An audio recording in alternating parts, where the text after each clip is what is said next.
Hello everyone, Rahul Mishra नाम है हमारा और आज का ये जो क्लास रहेगा बैंकिंग मास्टर 3 बैच हम लोग स्टार्ट कर रहे हैं और जनवरी महीना हम लोग स्टार्ट कर रहे हैं। ठीक है, तो बैंकिंग मास्टर 3 बैच में आपको ये क्लास देखने को मिलेगी।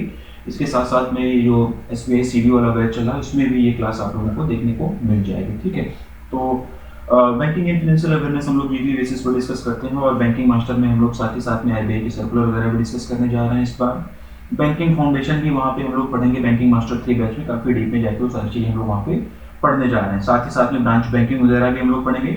आने वाले टाइम पर एक दो डेमो क्लासेस भी उसकी आपको मैं अवेलेबल कराऊंगा यूट्यूब पे। ठीक है, तो उसी चीज़ को आगे बढ़ाते हुए हम लोग ऐसे आज ये बैंकिंग मास्टर बैच का पहला क्लास होगा ये, और इस क्लास में हम लोग 1 जनवरी से लेके 5 जनवरी तक की जो भी बैंकिंग एंड फाइनेंशियल अवेयरनेस वाली न्यूज़ है उन सारी चीज़ों को हम लोग यहाँ पे कवर करेंगे। ठीक है, पहला क्वेश्चन है हमारा स्क्रीन पर और देखो इसमें क्या बोला गया है।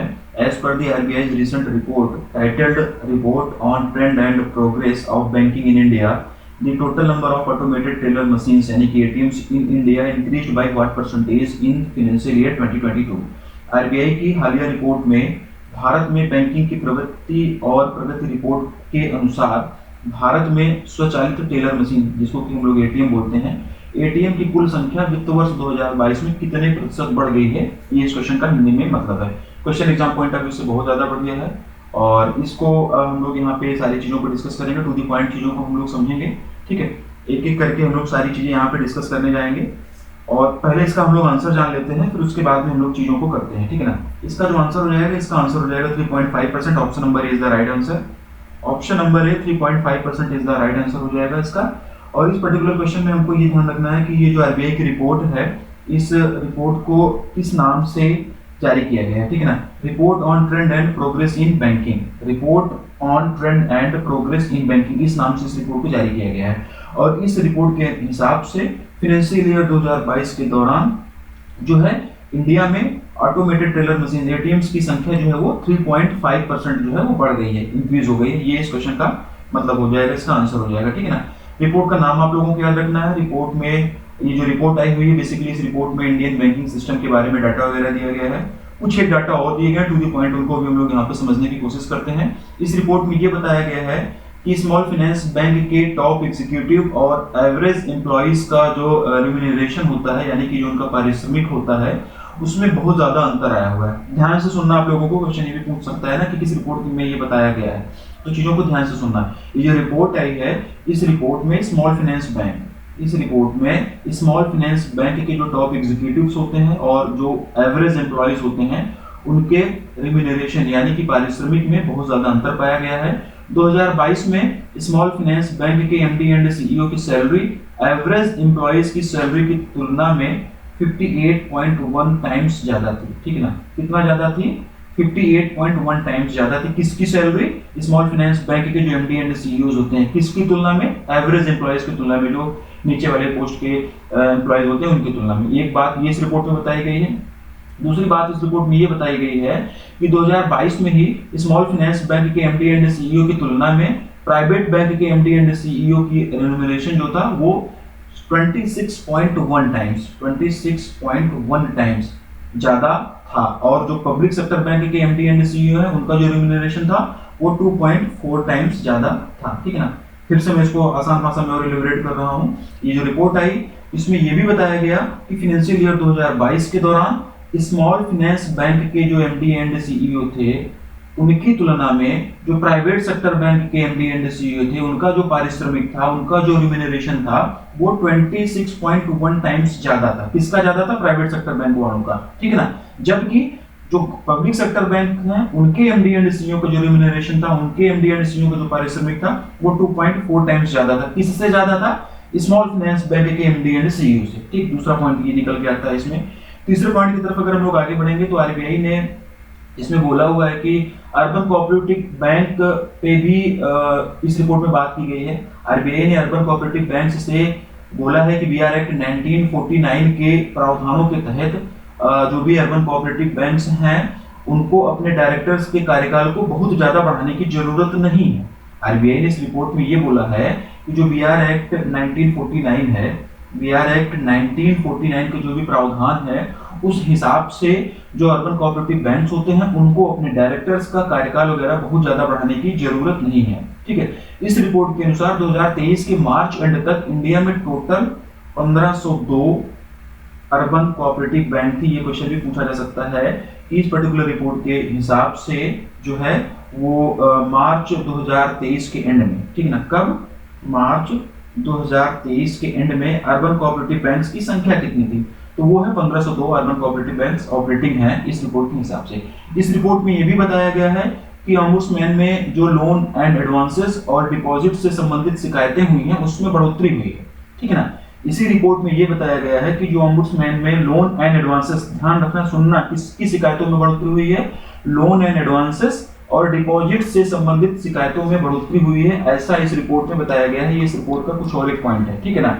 साथ ही साथ में लोन एंड एडवांसेस से संबंधित शिकायतों में फाइनेंशियल ईयर 2022 की तुलना में फाइनेंशियल ईयर 2023 में 94% की वृद्धि हुई है। कितने की वृद्धि हुई है? 94% की वृद्धि हुई है। सुनते रहना डाटा को ध्यान से। इस रिपोर्ट में यह भी बताया गया कि लोन और एडवांसेस से संबंधित शिकायतों में फाइनेंशियल ईयर 2022 की तुलना में फाइनेंशियल ईयर 2023 में 94% की वृद्धि हुई है। यानी कि फाइनेंशियल ईयर 2022 में कितनी शिकायतें आई हुई थी? 30,734 नंबर ऑफ कंप्लेंट आई हुई थी। फाइनेंशियल ईयर 2023 में ये कंप्लेंट कितनी आई हुई है? 59,762 ये नंबर ऑफ कंप्लेंट आई है। और इसको अगर देखा जाए तो कितने प्रतिशत की वृद्धि हुई? लगभग 94% की वृद्धि हुई, ठीक है। ये बात हो गई लोन एंड एडवांसेस से संबंधित जो शिकायतें आई थी। दूसरी शिकायत जो आई है डिपॉजिट से संबंधित आई है। दूसरी जो शिकायत आई है वो डिपॉजिट से संबंधित आई है। तो इसी रिपोर्ट में ये बताया गया कि जो डिपॉजिट्स था, डिपॉजिट से संबंधित जो शिकायतें आई हुई हैं वो फाइनेंशियल ईयर 2022 में 16,989 शिकायतें आई हुई हैं, जबकि फाइनेंशियल ईयर 2023 में ये शिकायतें 34,481, ये नंबर ऑफ कंप्लेंट्स की बात हो रही है, इतनी कंप्लेंट्स आई हुई हैं। ये चीज भी आप लोग ध्यान रखना। टोटल नंबर ऑफ एटीएम्स की अगर हम लोग बात करें फाइनेंशियल ईयर 2022 के दौरान, फाइनेंशियल ईयर 2022 के दौरान टोटल नंबर ऑफ एटीएम्स की अगर हम लोग बात करें तो उसमें जो हुआ है 3.5% का इंक्रीज हुआ है। यही इस क्वेश्चन में पूछा गया था, यही इसका आंसर हो जाएगा ऑप्शन नंबर ए, ठीक है। और सबसे ज्यादा जो है व्हाइट लेबल एटीएम्स लगाए गए हैं, ठीक है। व्हाइट लेबल एटीएम वगैरह क्या होते हैं ये सब जब मैं बैंकिंग फाउंडेशन आपको कराऊंगा तो वहां पे उसकी क्लासेस में ये सारी चीजें मैं बताऊंगा। आप में से बहुत सारे लोगों को पता भी होगा कि व्हाइट लेबल एटीएम्स क्या होते हैं, ब्राउन लेबल क्या होता है, या एटीएम्स के और जो भी टाइप्स हैं वो क्या क्या होते हैं, वो सारी चीजें पता होंगी। जिनको नहीं पता है थोड़ा सा वेट करिए, इसी पर्टिकुलर कोर्स में बैंकिंग मास्टर 3 में ही मैं फाउंडेशन वाली जब क्लासेस वगैरह कराऊंगा तो वहां पे मैं आपको डिटेल में बताऊंगा, ठीक है। टोटल एटीएम्स का 63%, टोटल नंबर ऑफ एटीएम्स का 63% पब्लिक सेक्टर बैंक्स के द्वारा लीड किया जा रहा है। प्राइवेट सेक्टर बैंक के द्वारा जो है वो 35% एटीएम्स लीड किए जा रहे हैं, ठीक है। तो ये कुछ इंपॉर्टेंट डाटा था इस पर्टिकुलर क्वेश्चन से संबंधित। इस रिपोर्ट में कुछ और भी चीजें बताई गई हैं, कुछ और भी डाटा दिया गया है, वो मुझे उतना इंपॉर्टेंट नहीं लगा एग्जाम पॉइंट ऑफ व्यू से, इसलिए यहाँ पे वीडियो में मैं इसको कंसिडर नहीं कर रहा हूँ। पीडीएफ में हालांकि मैं डिटेल वो दूंगा, और भी जो इस रिपोर्ट में चीजें बताई गई हैं पीडीएफ में वो सारी चीजें मैं आपको दूंगा। पीडीएफ भी इस पर्टिकुलर क्वेश्चन का आप लोगों को एक बार पढ़ना जरूरी है, ठीक है ना। जितनी ज्यादा जरूरत थी, जो मुझे लगा कि बहुत ज्यादा जरूरी है, उसको मैंने वीडियो में कवर कर लिया। कुछ एक इन्फॉर्मेशन और है जो यहाँ पे नेसेसरी करने से वीडियो लंबा होता है और उतना करने की हमको जरूरत नहीं, पीडीएफ में मैं दे दूंगा, वो उतना एग्जाम पॉइंट ऑफ व्यू से ज्यादा मतलब जरूरी है भी नहीं। अगले क्वेश्चन की तरफ बढ़ते हैं। RBI has recently launched which edition of the Financial Stability Report FSR 2023 on 28th of December 2023? RBI ने हाल ही में 28 दिसंबर 2023 को वित्तीय स्थिरता रिपोर्ट 2023 का कौन सा संस्करण लॉन्च किया है? ये इस क्वेश्चन का हिंदी में मतलब है। ये क्वेश्चन भी एग्जाम पॉइंट ऑफ व्यू से बढ़िया है, इसको भी थोड़ा सा एक्सटेंड करेंगे, इसको भी टू द पॉइंट पढ़ने की कोशिश करेंगे, एग्जाम रिलेटेड सारी चीजें यहाँ पे कवर करेंगे। बाकी की इन्फॉर्मेशन पीडीएफ में भी मिलेगी, वो भी आप लोगों को पढ़ना होगा। पहले इसका आंसर जानते हैं, 28th ऑफ एडिशन, ठीक है ना। 28वां एडिशन जो है वो फाइनेंशियल स्टेबिलिटी रिपोर्ट का अभी हाल ही में आरबीआई के द्वारा रिलीज किया गया है, ठीक है ना। तो ये ध्यान रखना कि ये फाइनेंशियल स्टेबिलिटी रिपोर्ट का 28th एडिशन है, 28 दिसंबर 2023 को आरबीआई के द्वारा ये रिलीज किया गया है। एक क्वेश्चन यहाँ पे ये बनता है कि ये जो फाइनेंशियल स्टेबिलिटी रिपोर्ट होती है ये कब कब रिलीज की जाती है, ठीक है ना। तो ये हाफ ईयरली बेसिस पर रिलीज की जाती है, ये चीज आप लोग ध्यान रखना, ठीक है ना। हाफ ईयरली बेसिस पर ये रिपोर्ट जो है फाइनेंशियल स्टेबिलिटी रिपोर्ट ये रिलीज की जाती है, ठीक है। और यानी कि ये जो वित्तीय स्थिरता वाली जो रिपोर्ट है ये हाफ ईयरली बेसिस पर, फाइनेंशियल स्टेबिलिटी रिपोर्ट जो वित्तीय स्थिरता रिपोर्ट हाफ ईयरली बेसिस पर ये रिलीज की जाती है। ये रिपोर्ट फाइनेंशियल स्टेबिलिटी यानी कि वित्तीय स्थिरता और इंडियन फाइनेंशियल सिस्टम के जो भी जोखिम होते हैं, उनका जो रिस्क होता है, उसका आकलन करता है। इस रिपोर्ट में ये बताया गया है कि जो बड़े उधारकर्ता हैं, ठीक है ना। अब कुछ इसके पॉइंट्स हम लोग समझ रहे हैं यहाँ पे, कुछ इसके पॉइंट्स रिपोर्ट में क्या क्या चीजें बताएंगे वो भी जानना है।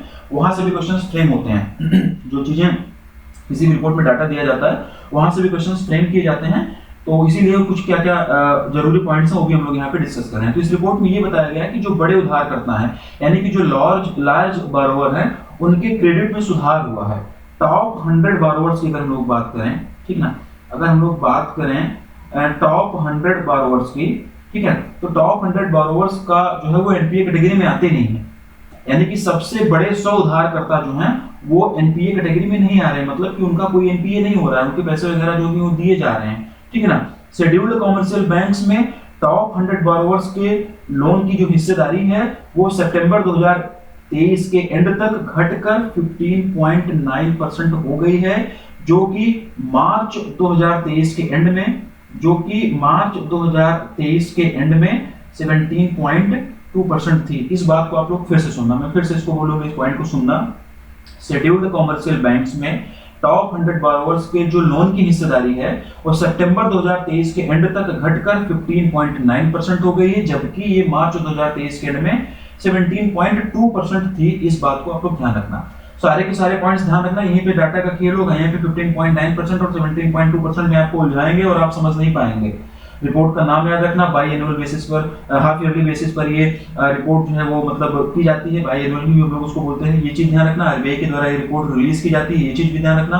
जो पॉइंट्स मैं बता रहा हूँ उसको यहाँ पे सुन लेना, इसके कुछ एक पॉइंट में पीडीएफ में दूंगा, वहां से भी पढ़ लेना। क्वेश्चन अच्छा है एग्जाम पॉइंट ऑफ व्यू से। इस रिपोर्ट में ये भी बताया गया कि कैपिटल एडिक्वेसी रेशियो जो है वो 71 basis point, capital adequacy ratio जो है वो 71 बेसिस पॉइंट तक डिक्लाइन हो सकता है, गिर सकता है। कैपिटल एडिक्वेसी रेशियो क्या होता है, काफी सारे लोगों को पता होगा, जिनको नहीं पता होगा फाउंडेशन में मैं सब कराने वाला हूँ। इस बार बहुत अच्छे से फाउंडेशन भी मैं करा रहा हूँ, वहां पे भी आप लोगों को मिलेगी बैंकिंग मास्टर फ्री में, ठीक है ना। इस रिपोर्ट में ये भी बताया गया कि सितंबर तक शेड्यूल्ड कॉमर्शियल बैंक का CRAR और CET1 रेशियो 16.8% और 13.7% था क्रमशः, मतलब ये है रेस्पेक्टिवली, ये बात हो रही है CRAR की और ये जो बात हो रही है CET1 की, ठीक है ना। इस रिपोर्ट में ये भी बताया गया कि शेड्यूल्ड कॉमर्शियल बैंक का CRAR जो है वो CRAR रेशियो 16.8% और CET1 रेशियो जो वो 13.7% था, ठीक है। सितंबर 2023 के एंड में शेड्यूल्ड कॉमर्शियल बैंक का ग्रॉस एनपीए, जिसको कि हम लोग GNPA बोलते हैं, ठीक है ना, जिसको कि हम लोग GNPA भी बोलते हैं। सितंबर 2023 के एंड में शेड्यूल्ड कॉमर्शियल बैंक का ग्रॉस एनपीए 3.2% और नेट एनपीए यानी कि NNPA जो है वो 0.8% रहा, ठीक। तो ये कुछ डाटा थे, ये कुछ चीजें थी जो आपको यहाँ पे मैंने बताया, जो मुझे लगा कि एग्जाम पॉइंट ऑफ व्यू से जरूरी है, जहां से क्वेश्चन पूछे जाने के चांसेस ज्यादा है। हालांकि रिपोर्ट में बहुत सारी चीजें दी गई, सब कुछ पढ़ेंगे तो यहाँ पर लेंथी होगा। जो मुझे लगा कि वहां से क्वेश्चन पूछे जाने के ज्यादा चांसेस है वो मैंने वीडियो में यहाँ पे कवर किया हुआ है। इस पर्टिकुलर क्वेश्चन का पीडीएफ भी पढ़ना, पीडीएफ में भी मैं कुछ डाटा और दे रहा हूं, वहां से भी आप लोग पढ़िएगा, तो कुछ और जो इसके पॉइंट्स हैं वो भी वहां पे आपको मिलेंगे, ठीक है। ये चीज ध्यान रखना, सबसे ज्यादा जो क्वेश्चन पूछा जाता है ये बाई एनुअल बेसिस पर ये रिपोर्ट आरबीआई के द्वारा रिलीज की जाती है। ये report financial stability and development council, जिसको कि हम लोग FSDC भी बोलते हैं, ये report financial stability and development council की सब कमेटी के जो भी फाइंडिंग्स होते हैं, उनके जो निष्कर्ष होते हैं, उसी के आधार पर ये रिपोर्ट बनाई जाती है। तो option number C, 28th number of edition of the financial stability report has recently been released by the RBI on the 20th of December 2023। ये चीज आप लोग ध्यान रखना। Question exam point of view से बढ़िया था। अगले क्वेश्चन की तरफ बढ़ेंगे। Which bank has recently launched a new scheme called Inspire Program for Senior Citizens? हाल ही में इस बैंक ने वरिष्ठ नागरिकों के लिए इंस्पायर कार्यक्रम नामक एक नई योजना शुरू की है। ये इस क्वेश्चन का हिंदी में मतलब हो जाएगा। ऑप्शंस जो है वो आप लोगों के सामने दिए गए। Bandhan bank option number B is the right answer, ठीक है ना। Bandhan bank option number B is the right answer. जो बंधन बैंक है ये HDFC बैंक के द्वारा प्रमोटेड है। 60 साल या इससे ज्यादा के एज वालों के लिए स्कीम है। प्रीमियम सेविंग अकाउंट्स के लिए MAB, ये कुछ टेक्निकल चीजें मैं बता रहा हूँ। प्रीमियम सेविंग अकाउंट्स के लिए मंथली एवरेज बैलेंस MAB जो है वो 1 लाख रुपए होना चाहिए। कितना होना चाहिए? ₹1 लाख होना चाहिए, ठीक है ना। जबकि एडवांटेज सेविंग अकाउंट के लिए ये जो लिमिट है ये केवल और केवल 25,000 रुपए ही रहेगी। ठीक है, इंस्पायर प्रोग्राम के तहत जो है new Delhi based health aggregator जिसका नाम ऑक्सी है, ठीक है ना, नई दिल्ली बेस्ड एक हेल्थ एग्रीगेटर है जिसका नाम ऑक्सी है। तो इस प्रोग्राम के तहत में ऑक्सी के साथ में मिलकर 360 डिग्री हेल्थ केयर प्लान भी अवेलेबल कराया जा रहा है बंधन बैंक के द्वारा। तो ऑप्शन नंबर बी बंधन bank is the right answer. ये जितने भी बैंक ऑप्शन में दी गई हैं इनका सबका हेडक्वार्टर, इनका सबका टैगलाइन, इनका सबका एमडी एंड सीईओ, इनका सबका एस्टेब्लिशमेंट ईयर ये आपको पता होगा, ऐसी मैं उम्मीद कर रहा हूं। अगले क्वेश्चन की तरफ बढ़ेंगे। As per the half yearly economic review 2023-24 November 2023 released by the department of economic affair of the ministry of finance in December 2023, what is the India's expected GDP growth rate for financial year 24? दिसंबर 2023 में वित्त मंत्रालय के आर्थिक मामलों के विभाग DEE द्वारा जारी अर्धवार्षिक आर्थिक समीक्षा 2023-24 नवंबर 2023 के अनुसार वित्त वर्ष 2024 के लिए भारत का अपेक्षित जीडीपी वृद्धि क्या है, इंडिया की एक्सपेक्टेड जीडीपी ग्रोथ क्या है, ये इस क्वेश्चन का हिंदी में मतलब है 6.5%। Option number D is the right answer. 6.5% option number D is the right answer. ठीक है ना, एक चीज मैं यहाँ पे आप लोगों को और बताना चाहूंगा कि बैंकिंग मास्टर 3 की हम लोग क्लासेस वगैरह भी स्टार्ट कर रहे हैं, तो ये जनवरी का पहला वीडियो है। तो आप लोग क्या करिएगा कि जहाँ पे आप नोट्स वगैरह अपने बनाते हैं 1-2 पेज स्टार्टिंग में छोड़ दीजिएगा, वहां पे आप लोग सिर्फ और सिर्फ जीडीपी लिखिएगा। ठीक है ना, इस तरीके से एक पेज बनाइएगा, यहाँ पे कंपनी का नाम लिख देना कि किसके किसके द्वारा जीडीपी है। ठीक है ना, इस तरीके से जैसे यहाँ पे आप फिच लिख सकते हो, मैं थोड़ा सा समझा दे रहा हूँ, यहाँ पे इंडिया रेटिंग्स लिख सकते हो। ठीक है ना, यहाँ पे मूडीज लिख सकते हो। ठीक है ना, यहाँ पे आरबीआई लिख सकते हो। इस तरीके से एक पेज बना लेना, यहाँ पे फाइनेंशियल ईयर 24 लिख देना और यहाँ पे फाइनेंशियल ईयर 25 लिख देना। ठीक है ना, अब इसके हिसाब से फिच के हिसाब से क्या जीडीपी आई उसको तुरंत अपडेट करते हुए चलना। ठीक है ना, 2.5%, 6.5%, 7.2%, जिसके हिसाब से जो भी जीडीपी आएगी उस हिसाब से आप लोग हमेशा जब अपडेट करते रहेंगे 1-2 पेज बना के, जब भी आती है इसी 1-2 पेज में आइए, पुरानी वाली जीडीपी को काट के नया लिख दीजिए, पुरानी वाली जीडीपी को काट के नया लिख दीजिए। तो इस तरीके से क्या होगा कि अपडेटेड जीडीपी का जो है आपके पास में हमेशा रहेगी। होता क्या है कि एग्जाम टाइम पे आप लोग जीडीपी वगैरह के लिए इधर जाके सर्च करना स्टार्ट करते हो वेबसाइट पे लेटेस्ट जीडीपी क्या है सबकी, क्योंकि होता क्या है कि पीओ क्लर्क वाले एग्जाम में या फिर 1-2 बार ऐसा देखने को मिला है कि स्केल 3 के भी एग्जाम में लास्ट ईयर स्केल 3 के एग्जाम में भी जीडीपी का एक क्वेश्चन आ गया था। ठीक है ना, तो ये एक नंबर आपको बहुत इजीली दे जाएंगे। इस तरीके से आप लोग जब बना के रखेंगे तो हमेशा वो लिस्ट जो रहेगी जीडीपी वाली आपकी अपडेटेड रहेगी, हमेशा आपकी जो जीडीपी अपडेशन है वो अपडेट रहेगी और आपको पता रहेगा कि करंट में किसके हिसाब से इंडिया की अनुमानित जीडीपी क्या है, आपको इधर-उधर भटकना नहीं पड़ेगा। ठीक है, तो option number D 6.5% is the right answer. Which bank has recently launched a super special 175 days fixed deposit scheme? हाल ही में किस बैंक ने सुपर स्पेशल 175 दिनों की सावधि जमा योजना शुरू की है, इस क्वेश्चन का हिंदी में मतलब है। ठीक है ना, एक special super special fixed deposit scheme launch की गई है 175 दिनों के लिए। किस बैंक के द्वारा लॉन्च की गई यही इसमें पूछा गया है। Bank of India option number is the right answer. Bank of India option number is the right answer. ये याद रखना कि कितने दिनों के लिए ये क्वेश्चन पूछ सकते हैं, 175 डेज के लिए। ठीक है, थोड़ा सा इसके बारे में भी और हम लोग जान लेते हैं। सुपर स्पेशल एफडी स्कीम है, ये 175 दिनों के लिए, ये चीज आप लोग इसका याद रखना। ठीक है, 2 करोड़ रुपए से लेके 50 करोड़ रुपीस, 2 करोड़ रुपए से लेके 50 करोड़ रुपए की डिपॉजिट लिमिट के साथ इस पे जो है 7.5% पर एनम का इंटरेस्ट रेट दिया जाएगा। 60 साल से 80 साल, 60 साल से जो 80 साल के सीनियर सिटीजन्स हैं उनको एडिशनल 0.5% का इंटरेस्ट रेट दिया जाएगा, यानी कि ये 7.5% है, ये 8% हो जाएगा। और जो है 8 साल से ज्यादा के जो लोग, 80 साल से ज्यादा के जो लोग हैं, 80 ईयर्स से ज्यादा के जो लोग हैं, जिनको कि हम लोग सुपर सीनियर सिटीजन की कैटेगरी में रखते हैं, उनके लिए ये जो एडिशनल है उनको एडिशनल 0.65% का और इंटरेस्ट रेट दिया जाएगा, यानी कि ये जो 7.5% है इसमें आपको 0.65% ऐड कर देना रहेगा, यानी कि 8.15% इस तरीके का होगा। ठीक है, ये चीजें यहाँ पे जानना जरूरी है, बहुत और ज्यादा डीप में जाने की जरूरत नहीं है। बैंक ऑफ इंडिया इसका आंसर है। ठीक है ना, तो इसका हेडक्वार्टर वगैरह हम लोग थोड़ा सा जान लेते हैं। बैंक ऑफ इंडिया का जो हेडक्वार्टर है ये हो जाएगा मुंबई महाराष्ट्र में। ठीक है, मुंबई महाराष्ट्र में इसका हेडक्वार्टर हो जाएगा और इसके एमडी एंड सीईओ की हम लोग बात करेंगे तो रजनीश कर्नाटक इसके एमडी एंड सीईओ हो जाएंगे। रिलेशनशिप बियॉन्ड बैंकिंग जो है वो इसकी टैगलाइन हो जाएगी। ऑप्शन में और भी जो ये बैंक वगैरह दी हैं इनके बारे में सारी चीजें आप लोग रिकॉल कर लेना। Who has recently been appointed as the chairman of the 16th finance commission constituted by the government of India. हाल ही में भारत सरकार द्वारा गठित 16वें वित्त आयोग का अध्यक्ष किसे नियुक्त किया गया है? ये इस क्वेश्चन का हिंदी में मतलब है। ऑप्शंस दिए गए हैं आप लोगों के सामने। अरविंद पनगड़िया ये इसका सही उत्तर हो जाएगा, ऑप्शन नंबर बी।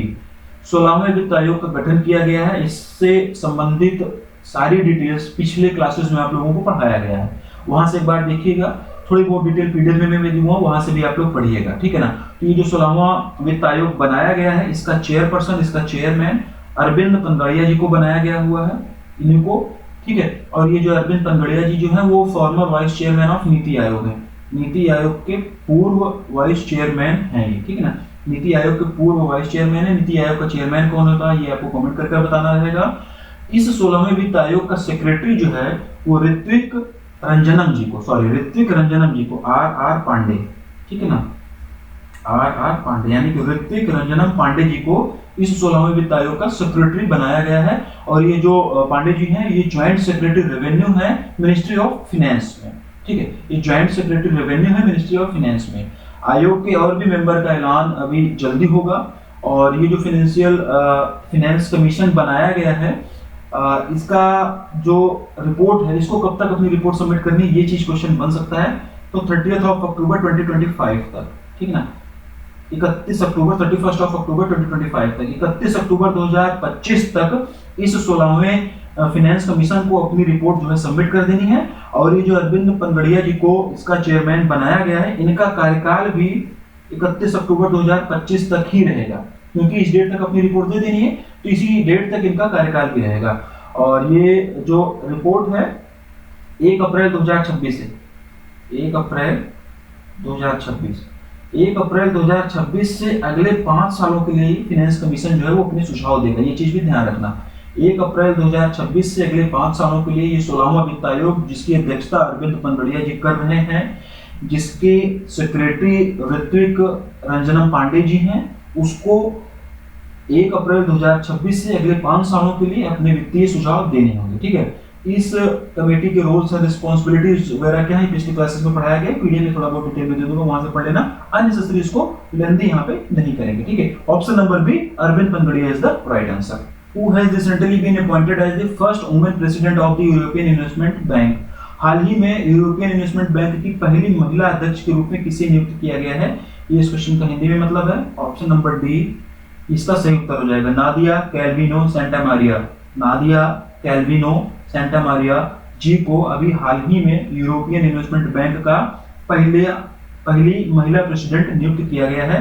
और ये रहने वाली कहाँ की हैं? ये स्पेन की हैं, स्पेन की इकोनॉमिस्ट हैं ये, ठीक है ना। और ये यूरोपियन इन्वेस्टमेंट बैंक की 8वीं चेयरपर्सन है, 8वीं वुमेन मतलब 8वीं टोटल नंबर ऑफ प्रेसिडेंट है और पहली महिला है, ठीक है ना।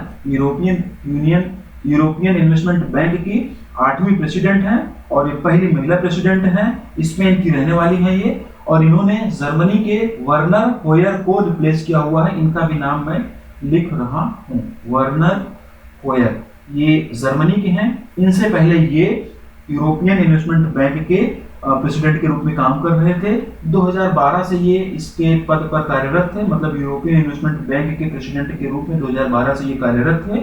और अब इनको रिप्लेस कर दिया गया है स्पेन की नाडिया कैल्विनो सेंटा मारिया के द्वारा, जो कि यूरोपियन इन्वेस्टमेंट बैंक की पहली महिला प्रेसिडेंट भी बनने जा रहे हैं और यूरोपियन इन्वेस्टमेंट बैंक की 8वीं प्रेसिडेंट है, पहली महिला प्रेसिडेंट है, ठीक है।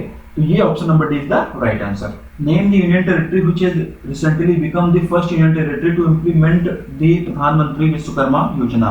उस केंद्र शासित राज्य का नाम बताइए, उस केंद्र शासित प्रदेश का नाम बताइए जो प्रधानमंत्री विश्वकर्मा योजना को लागू करने वाला पहला केंद्र शासित राज्य बन गया है, पहला केंद्र शासित प्रदेश बन गया है। Option number B Jammu and Kashmir is the right answer, ठीक है ना। टोटल 8 यूनियन टेरिटरीज हैं इंडिया में।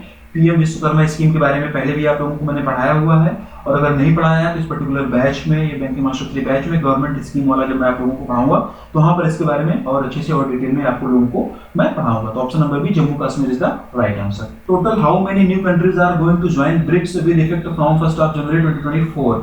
1 जनवरी 2023-24 से कुल कितने नए देश ब्रिक्स देशों में शामिल होने जा रहे हैं? ये क्वेश्चन भी बढ़िया है, ठीक है ना।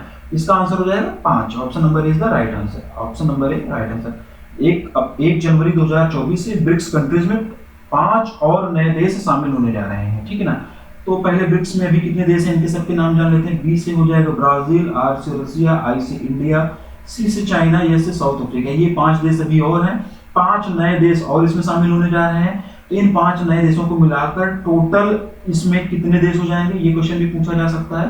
तो टोटल 10 कंट्रीज हो जाएंगी ब्रिक्स में, ठीक है ना। और ये जो 5 लोग आए हुए हैं इसमें ज्वाइन कर रहे हैं, ये कब से प्रभावी हो जाएगा, मतलब 1 जनवरी 2024 से प्रभावी ऑलरेडी हो चुका है, ठीक है। अब ये 5 नए लोग कौन कौन से हैं, इनका भी नाम हम लोग जान लेते हैं इसी टाइम पर। पहला है इजिप्ट, दूसरा है इथियोपिया, ठीक है ना। तीसरे की हम लोग बात करेंगे तो ईरान हो जाएगा। चौथे की हम लोग बात करेंगे तो यूनाइटेड अरब एमिरेट्स हो जाएगा, यूएई, ठीक है ना। पांचवें की अगर हम लोग बात करेंगे तो सऊदी अरेबिया हो जाएगा 5वां, ठीक है ना। सऊदी अरेबिया जो हो जाएगा वो हो जाएगा 5वां। तो ये टोटल 5 और नए देश इसमें शामिल कर रहे हैं। 5 ये पहले से थे, टोटल 10 देश इसमें हो गए।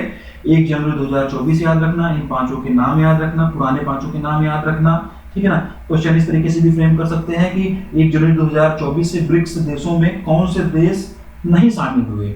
इस 5 में से 4 ऑप्शन दे देंगे जो शामिल हुआ है, ईरान की जगह ईरान दे देंगे, ईरान की जगह इराक दे देंगे, ऐसा कुछ करके क्वेश्चन फ्रेम कर देंगे। फिर आपको ये बताना रहेगा कि जो 5 देश शामिल हुए 4 ऑप्शन देंगे, 3 देश ऐसे दिए रहेंगे जो शामिल हुए, 1 देश ऐसा दे दिया जाएगा जो शामिल नहीं हुआ है। तो शामिल नहीं हुआ है ये आंसर देने के लिए आपको ये जानना जरूरी होगा कि शामिल कौन कौन हुआ है, इसलिए ये नाम याद करना जरूरी है। ये डेट आप लोग याद रखना। टोटल 10 मेंबर इसमें हो गए, ये भी क्वेश्चन पूछा जा सकता है कि ब्रिक्स में टोटल कितने देश हैं, ये भी पूछा जा सकता है। अर्जेंटीना को भी इसमें शामिल होना था, लेकिन अर्जेंटीना ने अभी अपना नाम वापस ले लिया। वो उसने बोला कि हमें ब्रिक्स कंट्रीज में शामिल नहीं होना है, ये भी पूछा जा सकता है, ठीक है ना। तो मैक्सिमम पॉसिबल एग्जाम ओरिएंटेड चीजें यहाँ पे आप लोगों को बताई गई।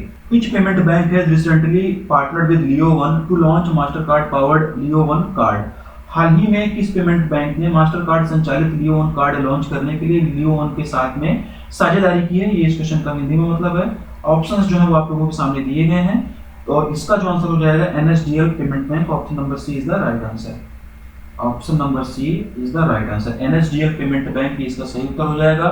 लियो वन की अगर हम लोग बात करें, ठीक है ना, लियो वन की अगर हम लोग बात करें, सिर्फ इतने की अगर हम लोग बात करें लियो वन की, तो ये एडू फिनटेक स्टार्टअप है और इसी के साथ में एनएसडीएल ने भी हाल ही में पार्टनरशिप किया हुआ है। क्यों किया हुआ है? जिससे कि मास्टर कार्ड द्वारा संचालित लियो वन कार्ड लॉन्च किया जा सके। और ये इंडिया का पहला नंबरलेस प्रीपेड आईडी कार्ड है। इस कार्ड का मुख्य उद्देश्य जो है वो स्टूडेंट आईडी कार्ड को स्टूडेंट यूटिलिटी कार्ड में ट्रांसफॉर्म करना है। और आसान करते हैं और आसान भाषा में इसको समझाते हैं। इस कार्ड को पहली चीज तो मोबाइल ऐप से ब्लॉक और अनब्लॉक भी किया जा सकता है, ठीक है ना। ये card basically contact lens debit card के साथ साथ स्टूडेंट आइडेंटिटी कार्ड दोनों के रूप में काम करेगा।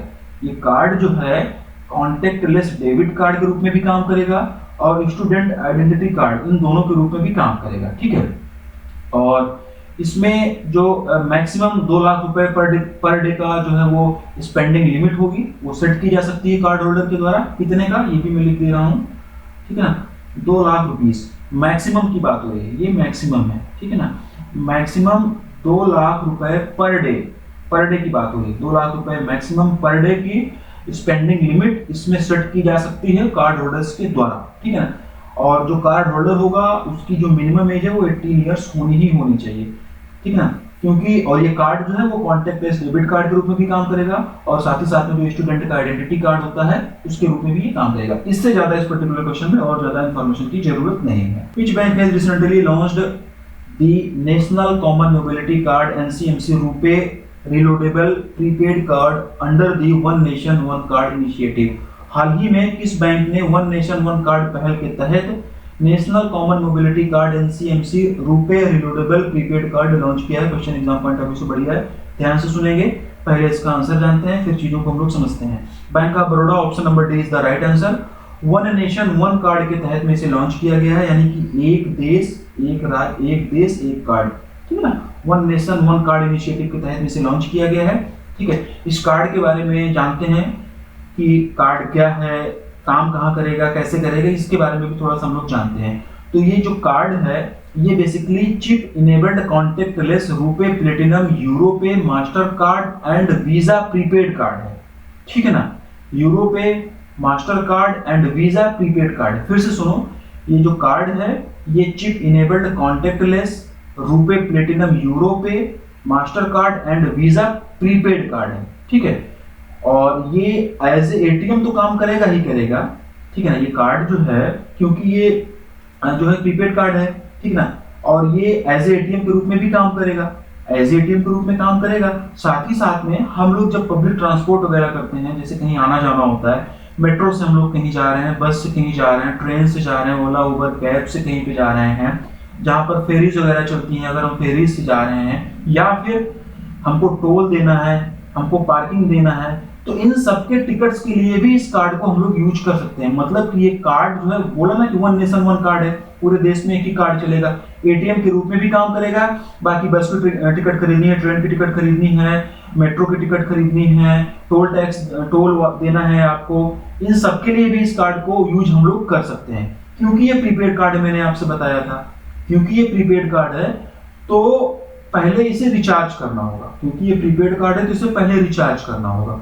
तो इसके लिए जो maximum online wallet balance allowed किया गया है वो 1 लाख रुपए का है। क्वेश्चन यहां से बन सकता है, ठीक है ना।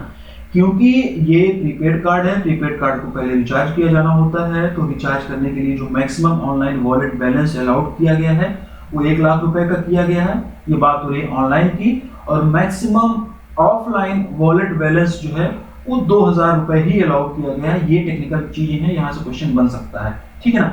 1 लाख क्या है, वो है मैक्सिमम ऑनलाइन वॉलेट बैलेंस, ठीक है ना। ऑफलाइन के लिए क्या है मैक्सिमम ऑफलाइन वॉलेट बैलेंस कितना है, 2000 है। तो ये ऑनलाइन है, ये ऑफलाइन है। अब ऑनलाइन ऑफलाइन इसके चक्कर में नहीं उलझना, एग्जाम ओरिएंटेड चीजें ही हम लोग करते हैं, तो बस ये लिमिट्स आप लोग याद रखना। क्वेश्चन यहाँ से पूछे जाने के पूरे चांसेस बनते हैं और यहाँ पे ज्यादा डिटेल में जाने की जरूरत नहीं है। बैंक ऑफ बड़ौदा की बात हुई है, इंडियाज इंटरनेशनल बैंक, ये जो है इसका वो टैगलाइन हो जाएगा, ठीक है ना। और देवदत्त चंद जी जो है वो इसके क्या हो जाएंगे, एमडी एंड सीईओ हो जाएंगे। इसका हेडक्वार्टर और एस्टेब्लिशमेंट ईयर आप लोगों के हवाले छोड़ रहा हूँ, ये आप लोगों को पता होगा, नहीं पता तो गूगल करो और कमेंट कर बताओ। आगे बढ़ते हैं। Which of the following companies have recently received approval from the RBI to act as a payment aggregator, ठीक है ना।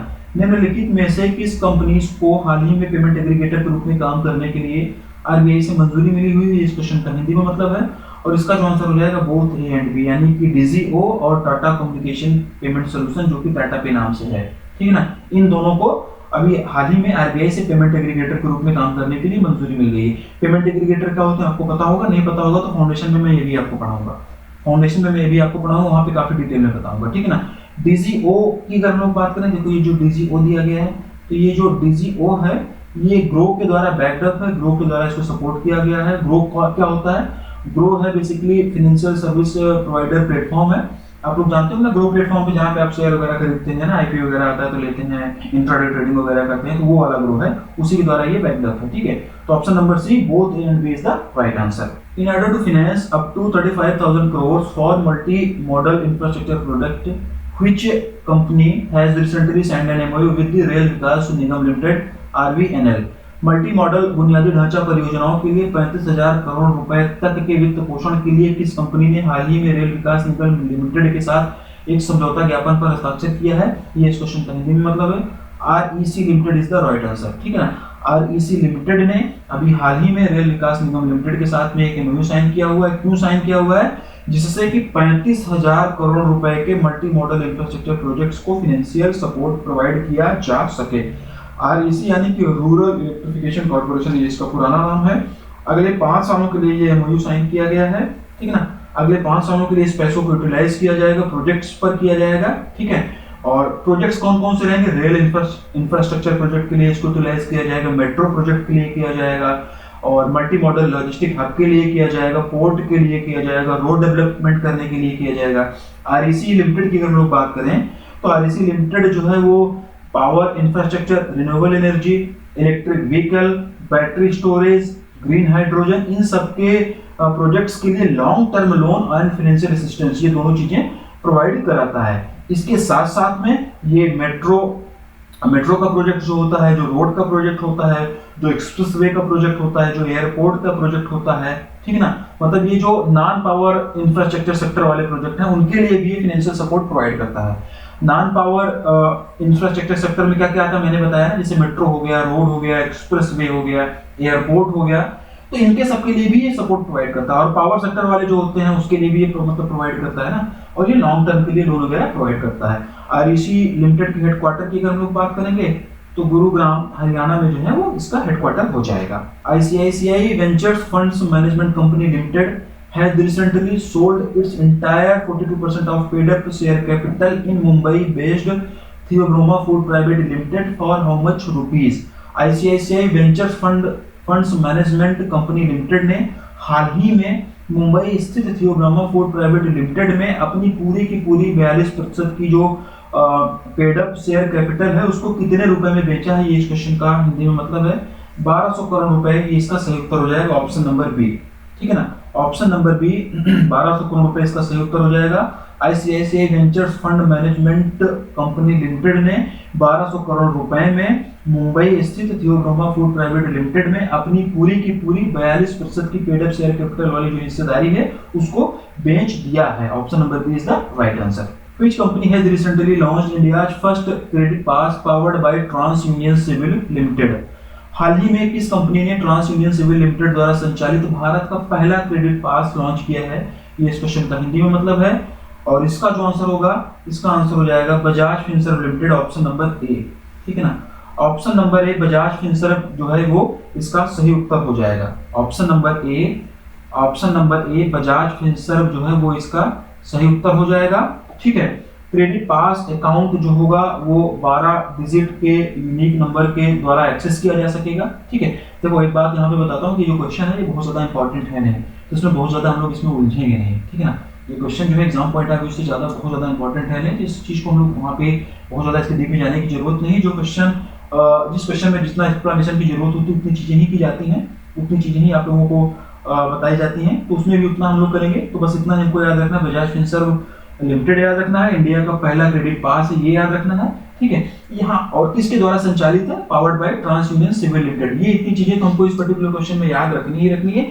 इसके साथ में एक चीज यहाँ पे मैं थोड़ा सा और एक्सटेंड करूंगा, थोड़ा सा आपको एक चीज मैं और बताऊंगा सिविल स्कोर के बारे में।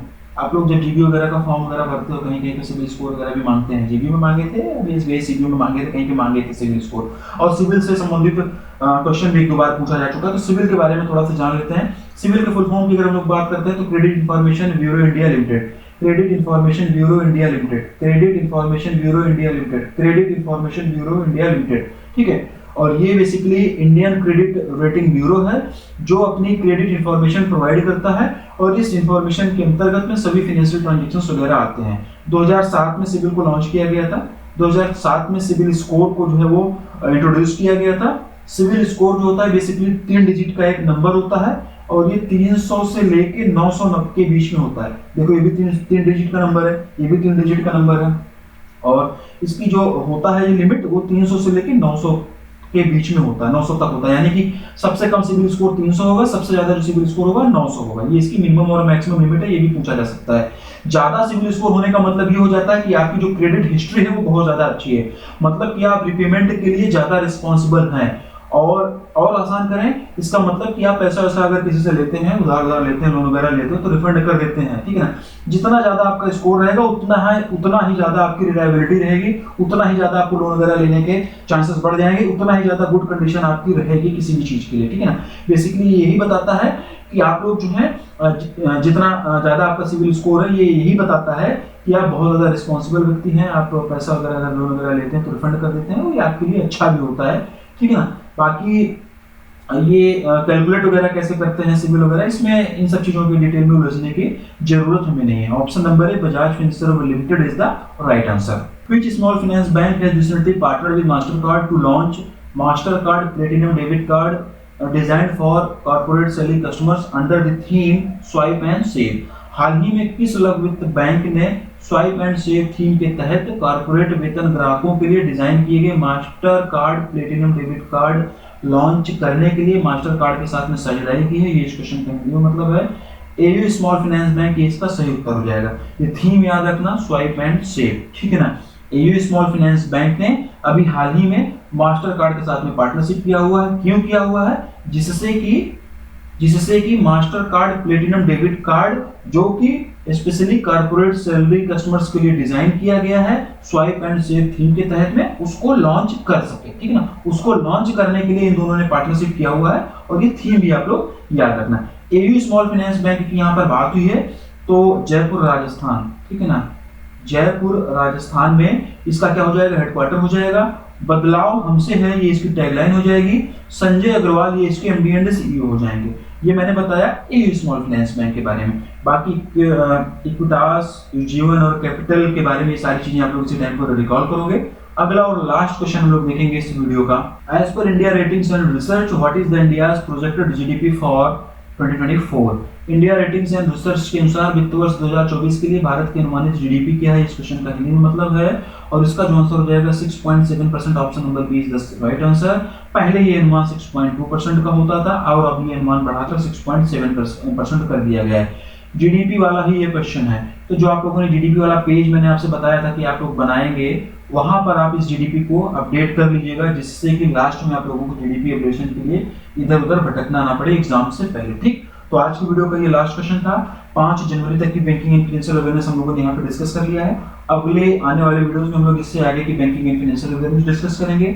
साथ ही साथ में बैंकिंग मास्टर 3 बैच में आपको आरबीआई के सर्कुलर भी मिलेंगे। साथ ही साथ में ब्रांच बैंकिंग से रिलेटेड भी चीजें आप लोगों को वहाँ पे मिलना भी स्टार्ट होगी और बैंकिंग फाउंडेशन की भी क्लासेस में बहुत जल्दी स्टार्ट करने वाला हूँ बैंकिंग मास्टर 3 बैच में, ठीक है। तो चलो फिर मिलते हैं अपनी अगली क्लास में।